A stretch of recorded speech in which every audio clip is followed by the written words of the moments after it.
Rahayu, Rahayu, Rahayu. Selamat bertemu lagi dengan Grand Baba di sini. Kali ini Grand Baba akan bercerita mengenai asal muasal bumi. Tetapi dilihat dari sudut asal muasal penciptaan di semesta raya. Ya, ini adalah kisah tentang Mother Sophia. Jadi bumi kita yang tercinta ini dari sudut kosmologi itu adalah bumi yang kelima sebelum tanggal 11 bulan 11 tahun 2022 kemarin. Sekarang bumi yang ada yang kita tempati itu dia adalah peralihan antara bumi dimensi ke 1, 2, 3 yang disebut dimensi ketiga yang sifatnya sangat dualitas. Sekarang sudah masuk ke bumi dimensi keempat, 5, 6 yang sifatnya itu menuju ke arah oneness. Tapi itu sekarang kita akan kembali ke awal muasal dari penciptaan ya. Ini adalah dongeng ketika akhirnya sang infinite intelligence, sang asal muasal, sang sumber itu dia mempunyai suatu kerinduan untuk mengenal dirinya sendiri. Karena dia tahu segala sesuatu, dia maha tahu segala sesuatu. Tapi dia belum pernah mengalami, dia nggak tahu rasanya. Maka dia berekspresi. Ekspresinya itu infinite. Jadi ada ekspresi misalnya dia ingin menjadi ikan paus. Lalu akhirnya di suatu tempat di semesta ini, di wilayah konstelasi Lyrans, ada planet ikan paus dengan suatu tingkat kecanggihan yang sangat-sangat tinggi. Ya, nah tingkat-tingkat kecanggihan dalam proses berevolusi, berinvolusi selama miliaran tahun itu bisa kita lihat dalam film Avatar: The Way of Water. Ketika ada entitas yang adalah ikan yang besar banget, kalau nggak salah namanya Kultun, Kutun apa Kultun ya? Ya, mereka juga pernah mengalami bagaimana separasi membuat mereka bersaing untuk mendapatkan wilayah, tetapi di film itu digambarkan mereka sudah mencapai suatu tingkat kesadaran oneness, sehingga mereka lalu tidak lagi melihat kekerasan sebagai jalan menyelesaikan masalah. Itu sebenarnya dokumenter. Ya. Lalu ada ekspresi misalnya dia ingin menjadi mantis atau insek. Nah, insek-insek di semesta ini juga punya tingkat teknologi yang tinggi. Tergantung mereka memilih jalur pelayanan positif, jalur pelayanan negatif. Nah, di satu momen itu ada yang disebut kegelapan, darkness. Kegelapan itu dia juga ingin berekspresi sebagai kegelapan. Nggak tahu gimana itu ya, karena kan kita nggak dapat akses terhadap detail. Tapi mereka itu adalah bagian dari kesadaran sang infinite intelligence ingin mengalami apa sih artinya kegelapan. Nah, kegelapan yang Bapak bicarakan ini akan berbeda sekali dengan kegelapan yang diciptakan oleh misalnya dalam dongeng berikut ini dari Mother Sophia, ya, yaitu kegelapan yang diciptakan oleh terang. Beda banget. Jadi ada banyak sekali eh, kemungkinan-kemungkinan yang baru Grand Basa sadari bahwa ada fenomena realita kegelapan yang langsung berasal dari infinite intelligence yang nggak ada hubungannya dengan kegelapan yang kita sebagai manusia alami. Suatu kegelapan yang powerful banget ya. Mungkin itu yang disebut sebagai entitas fatal asal muasal dari multiverse yang sekarang kita diami, yang sekarang jejaknya sudah tidak terlihat. Karena dari kegelapan itulah lahirnya berbagai macam kemungkinan termasuk terang. Oke, dalam kali ini Grandpa ini bercerita tentang satu sparks dari infinite intelligence yang adalah sisi feminim. dari infinite intelligence yang ingin merasakan bagaimana sih ekspresi, experience, integrasi, dan transendensi dari yang disebut manusia dan kemanusiaan. Ya, jadi di suatu tempat di semesta yang sifatnya infinite ini ada yang mengekspresikan sebagai maskulin, ada yang mengekspresikan sebagai netral, ada yang mengekspresikan sebagai androgyny.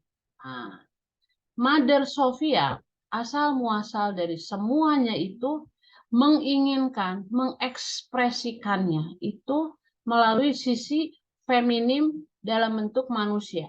Ya, manusia itu apa? Manusia itu yang punya kepala, dua tangan dan dua kaki. Itu namanya manusia. Ya. Jadi ada berbagai macam kemungkinan manusia. Ada yang berkulit seperti kita, ada yang biru, ada yang bule, ada yang merah. Semua warna ada. Ya kalau kita lihat film Marvel tentang apa ya? Apapun film Marvel itu ada kan makhluk yang warnanya merah semua, lalu ada yang hijau semua seperti itu. Jadi segala kemungkinan itu ada. Kebetulan kerinduan Mother Sophia itu ingin mengekspresikan, mengalami, mengintegrasikan dan mentransendensikan sisi sang sumber dalam bentuk kemanusiaan itu akhirnya terwujud.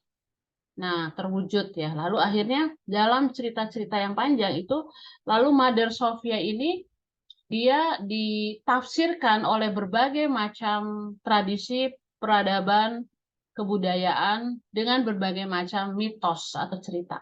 Ya. Nah, kita tidak terlalu banyak mendengar tentang Mother Sophia, tapi yang Baba tahu bahwa sebagai bagian dari Mother Sophia yang punya kerinduan itu, lalu mengekspresikannya, lalu akhirnya berbicara dengan mereka yang sudah punya tingkat spiritualitas yang sangat tinggi, yaitu Lyrans. Lalu Lyrans ini akhirnya memfasilitasi pengekspresian dan eh, pengeksperimenan di bumi. Nah, bumi itu lalu dia mempunyai berbagai macam dimensi ya. Namanya harmonic universe harmonic ada 5, yaitu bumi Sophia sendiri di dimensi 13, 14, 15 dan sekarang udah naik ke dimensi 16, 17, 18. Lalu ada bumi Artametia yang terpisah karena perang. Ada perang eh, yang disebut perang elektromagnetik. Lalu dia turun lagi menjadi dimensi yang lebih rendah. Nah, disebut Gaia, ya Gaia. Lalu dia turun lagi menjadi Tera. Lalu turun lagi menjadi bumi kita. Nah, sekarang bumi yang kita ini dia udah berubah jadi Tera. Dia akan bergabung dengan Gaia dan lain-lain.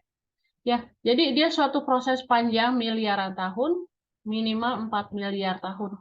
Nah, yang kita tahu, kebanyakan dari kita tahu adalah kisah tentang taman yang disebut Taman Firdaus, yang kalau dilihat lokasinya itu ada di pertemuan Sungai Efrat, Tigris, dan 2 sungai lainnya. Baba lupa. Lalu ada juga yang mengatakan bahwa sebenarnya Taman Firdaus atau Taman Eden itu adalah zaman Lemuria. Ya ada di Lemuria, dan kalau Indonesia itu Baba yakini sekarang adalah bagian dari kejayaan Lemuria. Berarti dia ada di sini juga, di kekinian di Nusantara ini. Ya. Tetapi apa yang terjadi sebelum kisah yang dikonstruksi pikiran dari mereka yang menciptakannya manusia juga ya. Itu ada kisah sebelumnya yang hanya diceritakan di kitab-kitab kuno. Salah satu kitab kuno itu namanya Gnostik. Gnostik itu suatu ajaran terang gelap yang sangat menarik yang Bapak pelajari beberapa tahun terakhir ini. Nah, dia mempunyai cerita tentang Mother Sophia. Nah, kita sekarang akan mendengarkan kisah tentang Mother Sophia itu. Ya, kita akan mendengarkan tentang Mother Sophia itu. Oke, jadi dengarkan kisahnya. Inilah kisah Mother Sophia. Sang sisi feminim logos. Sang ada dan tanpa usia, tanpa bentuk, yang telah berada dalam rahim yang esa, yang juga adalah Sang bercahaya, dan namanya adalah Sang Sophia, yang disebut juga Sang Bijak, atau yang dicintai dan mencintai.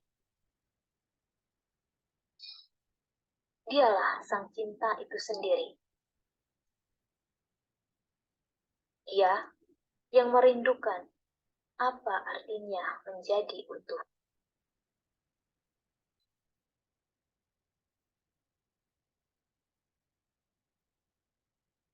Kegembiraan dan kekagumannya pada Yang Esa, yang adalah dirinya sendiri, yang menyatu dengan semua aspek lain dari semesta yang terikat padanya oleh kemurnian.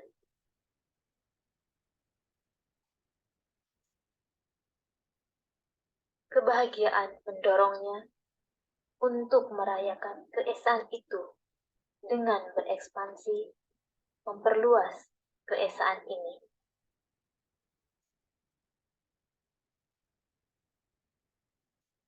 Dan dengan tangannya sendiri, dalam kemiripannya sendiri, akhirnya menarilah Sang Sophia sebagai cermin dari Yang Esa.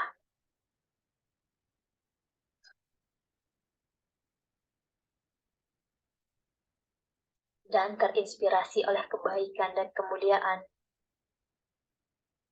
dia ingin menciptakan dunianya sendiri.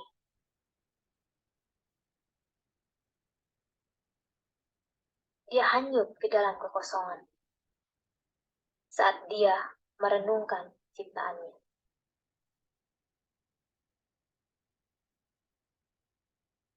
Diserap oleh kegembiraan, visinya adalah menciptakan dunia yang indah. Dunia yang bermandikan cahaya. Dan Sophia terhanyut.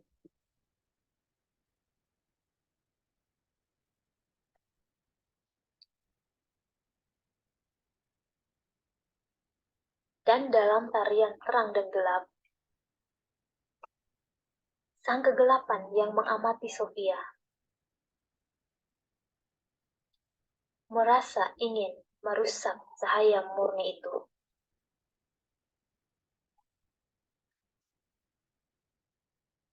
Sang kegelapan menyentuhnya saat Sophia melayang. Sophia tanpa sadar tengah bermimpi dalam kegelapan.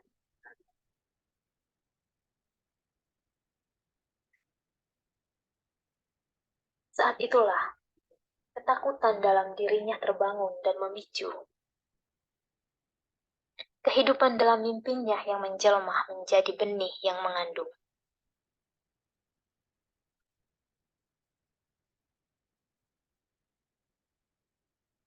Kemudian, dalam keberadaan tanpa ruang dan waktu,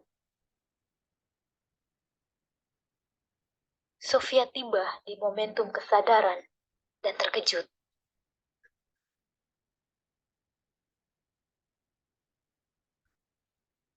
Kejutan itu menghasilkan kekuatan.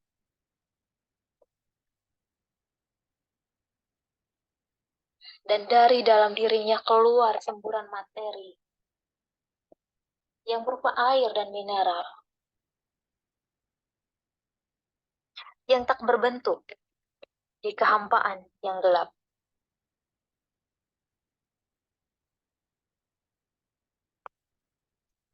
Hadir juga makhluk perkasa yang hadir dari air yang beriap.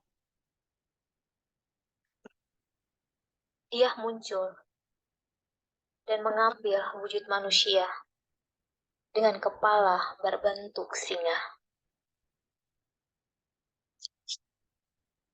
Dan makhluk itu dierami Sophia dalam mimpinya.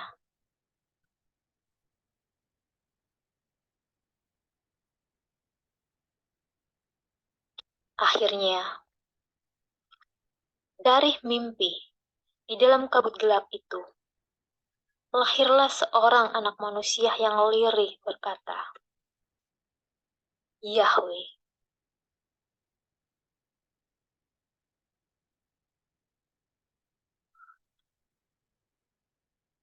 Dan surai merah Sofia mengumbai saat kepalanya berpaling.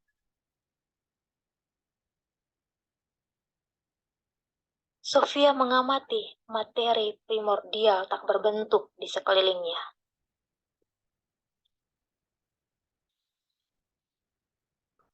Dan di saat itu, Yahweh berkata, Aku adalah pencipta dan penguasa semua yang ada. Aku adalah Alfa dan Omega. Aku adalah Tuhan.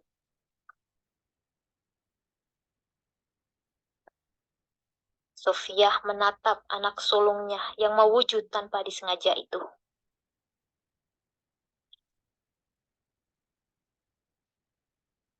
Saat Sofia mendengar kata-kata pertamanya sang sulung, Sofia pun menangis.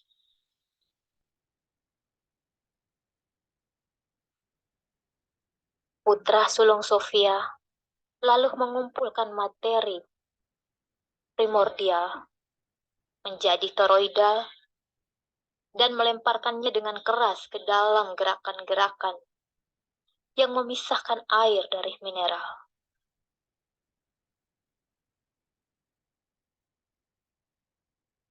Dan membentuk daratan dan sungai, serta api yang mengukir ngara yang luas.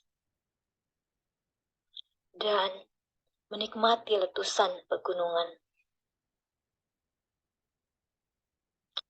Yahweh melihat ini pada hari ke-7 yang gelap dan menyebut ciptaannya itu baik.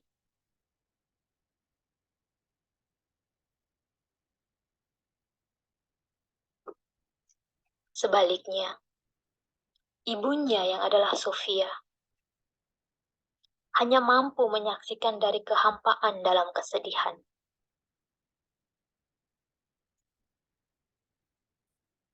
Dan akhirnya Sofia berpikir, dunia ini bukanlah rumah yang gemerlap dan rimbun, seperti yang diimpikannya, dan yang akan diciptakannya untuk anak keduanya, yaitu benih cahaya manusia yang hak kesulungannya telah dicuri.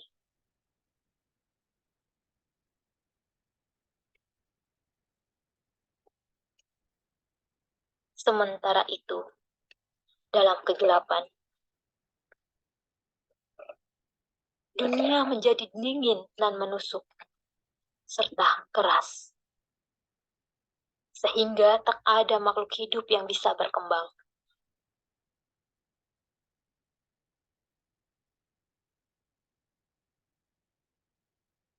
Dan Yahweh lalu menciptakan waktu bagi ciptaannya, yaitu para arkon, yang adalah para penguasa kegelapan, yang menyanggah kekuatan, yang termanifestasikan dari unsur-unsur plasenta, primordial Sofia.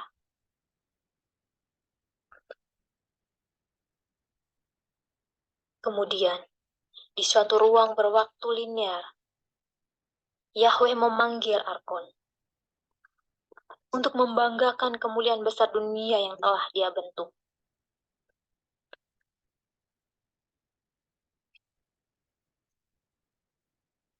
Dan pada saat itu, Yahweh mengulangi kalimat pertamanya.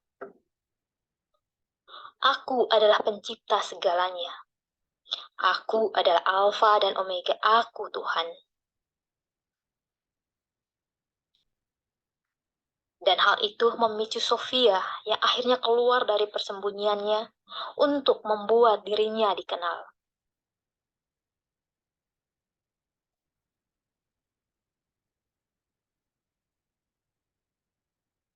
Kemudian Sofia tertawa.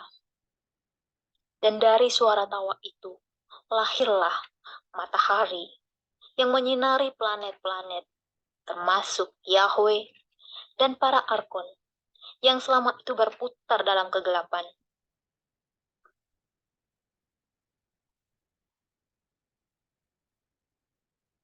Beberapa di antaranya berteriak ketakutan.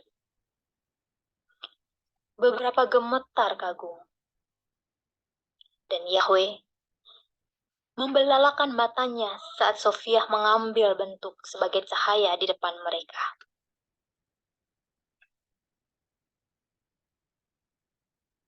Dan Sofia berkata kepada Yahweh,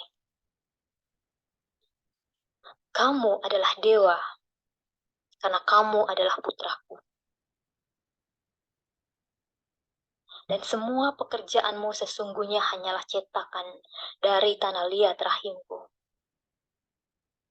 Dan alas untuk kemuliaan sejatiku, yaitu manusia."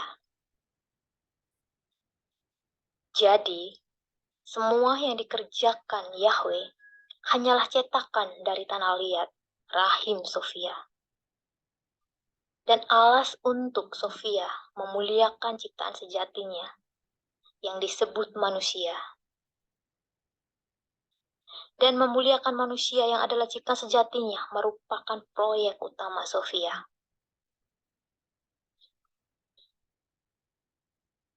Kemudian, Sofia menggambarkan anak perempuannya beserta pasangan dan anak-anak mereka. Dan mereka akan memiliki lebih banyak kekuatan dibandingkan gabungan semua karya terbesar anak sulungnya, yaitu Yahweh.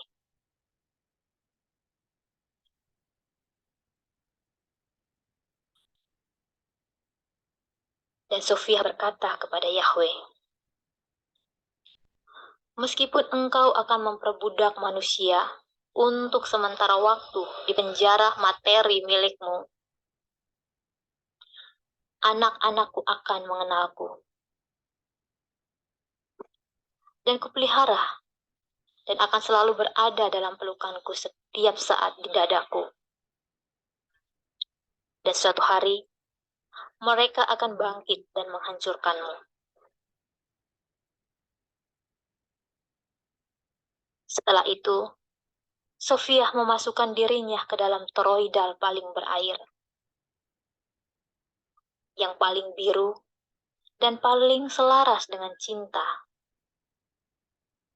dan mengenakan jubah hijau di sekeliling bahunya. Dan perlahan, sang asal muasal masuk ke inti bumi.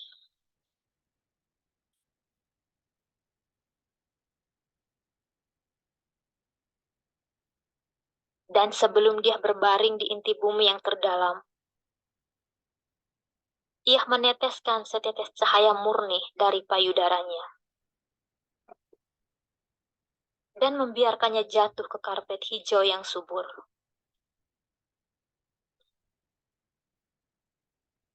Dan dari sana, tumbuh satu buah berwarna hijau. Kemudian, ia tenggelam ke dalam inti bumi dan dikenal sebagai Gaia.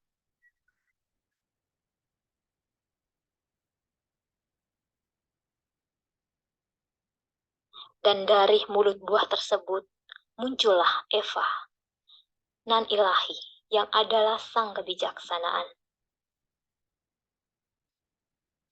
Sambil tertawa, dia menari di dada ibunya,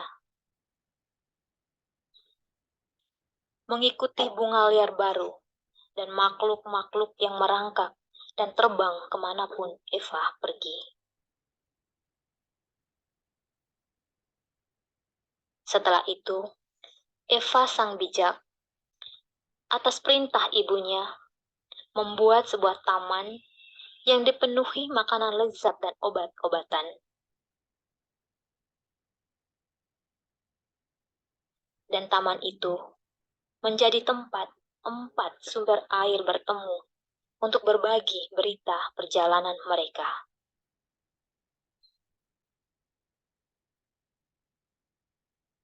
Dia mengembangkan tempat yang bijak, cermin dari kemudahan dan keindahan yang dia jalin di sisa mantel ibunya.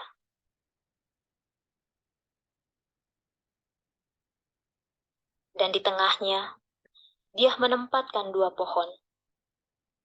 Yang satu disebut pohon kehidupan atau Gaia, yang satu lagi adalah pohon kebijaksanaan atau Sophia. Melihat itu, para arkon yang adalah para penguasa yang jahat mulai menjerit ketakutan pada cahaya Sophia dalam keilahian Eva. Mereka berkonspirasi melukainya.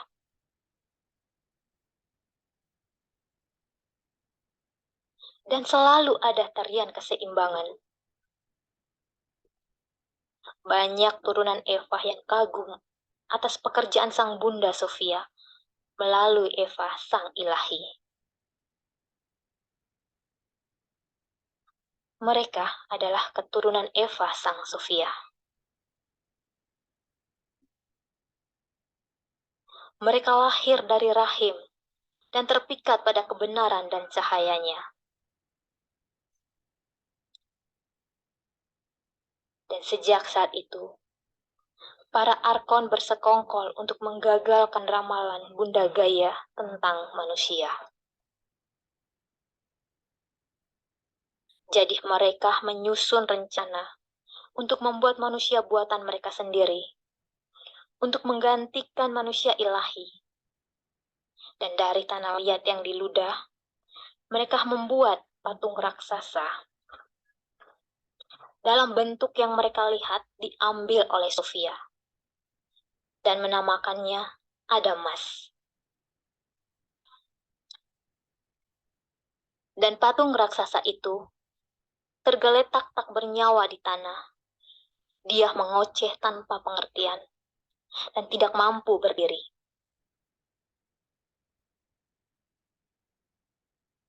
Dan Eva menemukan makhluk sedih ini tergeletak di debu dan merasa kasihan. Dan melihat cara kerja rencana ibunya yang lebih besar. Jadi dia berkata, Adam, bangun.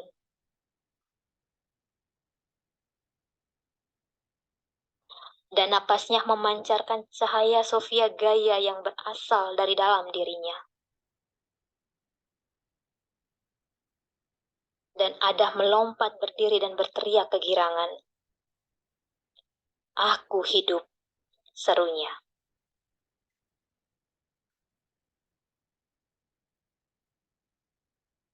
Mulailah Adam memuja Eva, sang divinitas feminim. Ia membaringkan dirinya di samping Eva. Ketika para arkon melihat Adam, mereka menjadi sangat takut. Mereka tahu ini adalah perbuatan putri dari Bunda Sophia. Maka itu, mereka bersekongkol untuk memperkosa Eva, untuk menyebarkan benih mereka sendiri ke seluruh bumi dan mengendalikannya.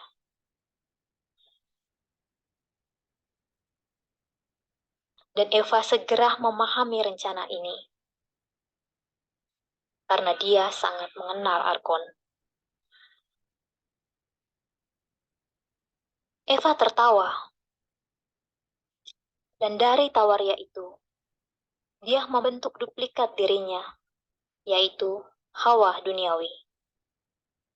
Yang terdiri dari tanah liat dan air, dan meletakkannya di samping Adam saat dia tidur.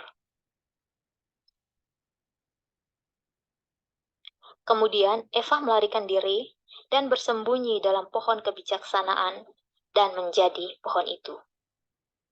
Dan menancapkan akarnya jauh ke dalam dada ibunya.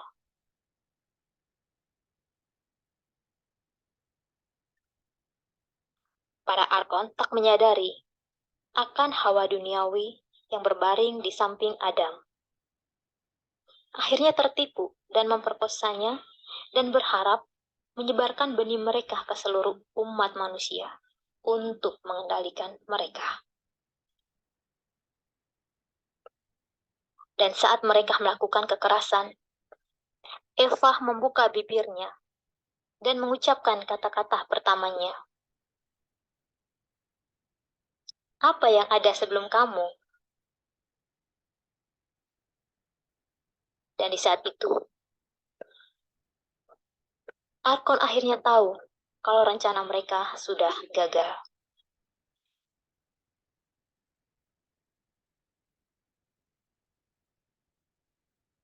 Mereka kemudian tahu bahwa Hawa adalah tipuan dan mencari dan menemukan Eva di dalam pohon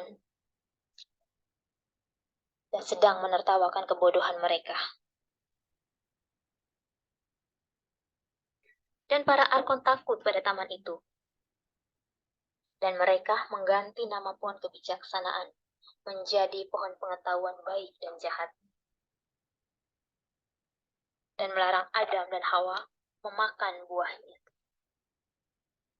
Dan memberitahu mereka bahwa mereka pasti akan mati kalau memakan buah dari pohon itu. Dan Eva terus menjaga ciptaannya, memperluas dirinya, dan mengambil bentuk ular, dan terus mengawasi mereka. Menasihati mereka di mana telinga Arkon yang mengintip tidak dapat mendengar. Dan selalu dalam cinta sebagai seorang ibu. Dan ular itu yang menyuruh Hawa untuk memakan buah pengetahuan baik dan buruk sebagai jalan pulang ke keilahian Sofia. Demikian kisah Mother Sofia.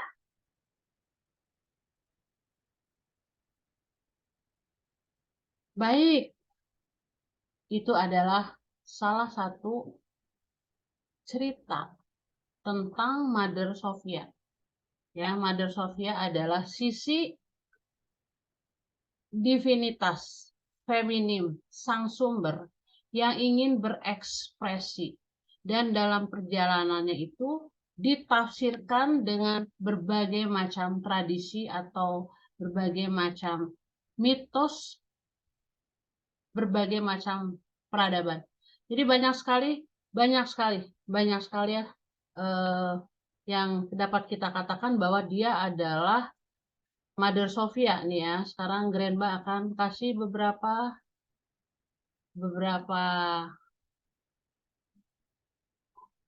gambar ekspresi dari Mother Sofia. Baik, sebentar ya, ini dia.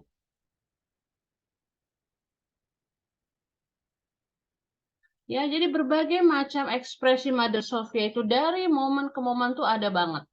Dari Gnostik dia digambarkan sebagai bersayap. Lalu dari zaman-zaman berbagai macam peradaban ya, digambarkan tentang Sofia sesuai dengan konsep kesadaran peradaban saat itu. Ya, Sofia. Jadi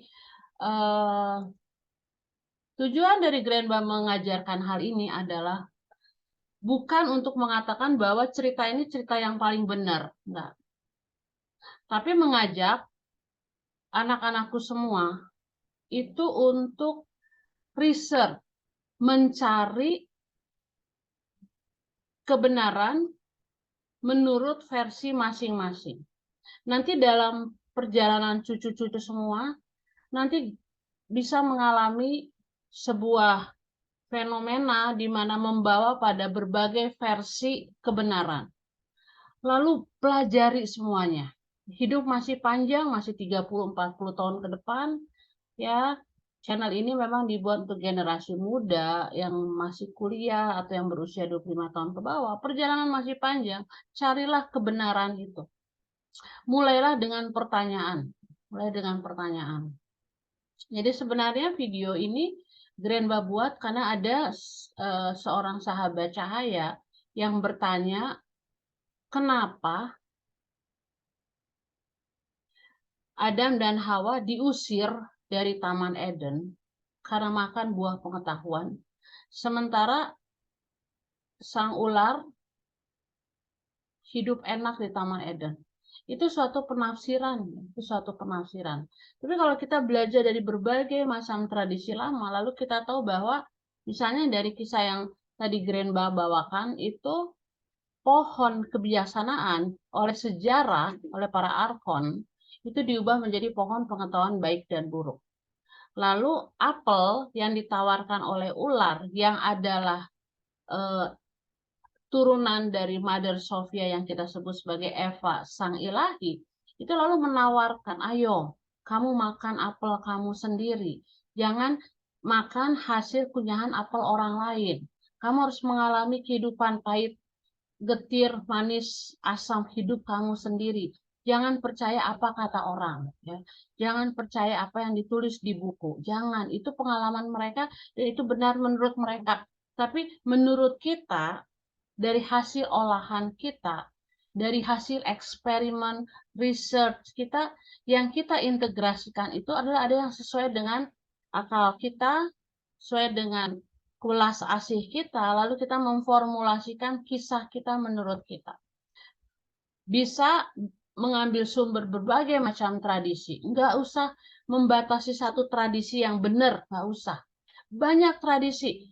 Dari setiap benua itu ribuan tradisi. Ya, dari Amerika Selatan ada Inka, ada Aztec, ada Mayan, ada Indian-Indian lain yang kita nggak tahu. Dari Afrika ada banyak sekali kebudayaan-kebudayaan yang mempunyai kisah. Dari Nusantara sendiri banyak sekali kisah-kisah tentang ratu-ratu, tentang perempuan-perempuan hebat yang membangun Nusantara. Kenapa? Karena Ibu Sofia, sisi feminim sang logos, sang infinite intelligence itu feminim. Jadi sebenarnya ini kisah perempuan, kisah kita sebagai perempuan, dan sudah dipelintir, dimanipulasi oleh kaum patriarkat untuk membuat kontrol mereka itu menancap di ibu bumi. Ibu bumi udah menderita banget selama miliaran tahun. Nah, ibu buminya sekarang udah bangkit, dia udah bilang, pokoknya cucu-cucuku mau ikut mau enggak, nenek mau asensi. Ayo, kalau mau ikut, ayo, kalau enggak, silakan nanti mengalami kembali di planet lain yang dimensi 3 dualitas konfliktual juga. Lalu hidup di antara ketegangan antara menjadi korban sama pelaku kekerasan apapun itu. Kita keluar dari lingkaran itu, kita cari kisah kita sendiri, ya. Jadi cucu-cucu Grenba yang Grenba sayangi, riset, lakukan penelitian, ya. Lalu lihat si 4 pilar semesta, ekspresi, experience atau eksperimen, lalu integrasi dan transandensi, lalu berputar terus seperti Fibonacci. Dia nggak ada ujung sampai akhirnya tiba di titik saya tahu. Menurut pengalaman saya sendiri. Dan itu yang diinginkan oleh Mother Sophia pada awalnya, dan kita sebagai keturunan Mother Sophia, ya, semua yang connect dengan channel Dongeng Semesta Grand Baba ini adalah cucu-cucu dari keturunan dari Mother Sophia, sang kebijaksanaan. Lalu kita beralih dari pohon pengetahuan yang baik dan buruk buatan para arkon, buatan Yahweh, kembali menjadi pohon kebijaksanaan, pohon kehidupan. Oke, sampai sini saja. Nanti Grandba cerita lagi di dongeng berikutnya. Rahayu, rahayu, rahayu.